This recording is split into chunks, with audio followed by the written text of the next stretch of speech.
Burkina Faso, le Mali et le Niger ont manifesté leur intention d'abandonner le franc CFA.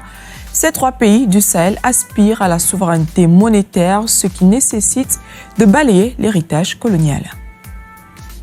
C'est une annonce qui résonne comme un tournant historique pour le Burkina Faso, le Mali et le Niger. L'Alliance des États du Sahel affiche désormais clairement son intention de rompre avec le franc CFA, une monnaie que ses dirigeants qualifient d'héritage colonial. Ils appellent à la souveraineté monétaire, à la transformation locale des ressources et à l'autosuffisance économique. La sortie du franc CFA, bien que saluée par de nombreux citoyens, représente un chantier complexe sur le plan économique.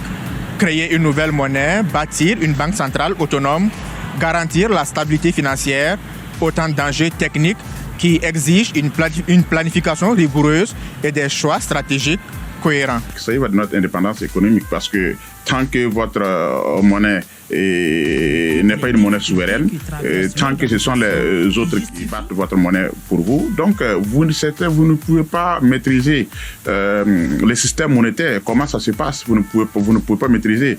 Si aujourd'hui nous avons une monnaie commune, nous avons une banque commune, sur le plan économique, nous pouvons quand même, rivaliser même avec le dollar et l'euro. Donc nous n'aurons pas peur. Donc ce n'est même pas une question, c'est une nécessité, c'est quelque chose qu'il faut réellement pour ces trois pays.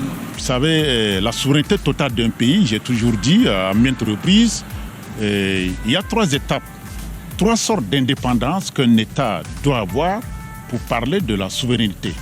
Et ça veut dire qu'il y a d'abord l'indépendance politique, l'indépendance culturelle et en troisième ligne, l'indépendance économique. Donc on ne peut pas parler de la souveraineté tant qu'on n'est pas indépendant économiquement. Avec déjà le franc CFA, la difficulté que nous avons à financer notre économie nationale, la disponibilité des billets de banque pour instrumentaliser notre économie, on voit à quel point l'indépendance de l'économie peut nous vraiment être utile. Donc si aujourd'hui nous avons notre monnaie, ça veut dire que nous allons vraiment financer notre développement intérieur, qu'on appelle développement endogène.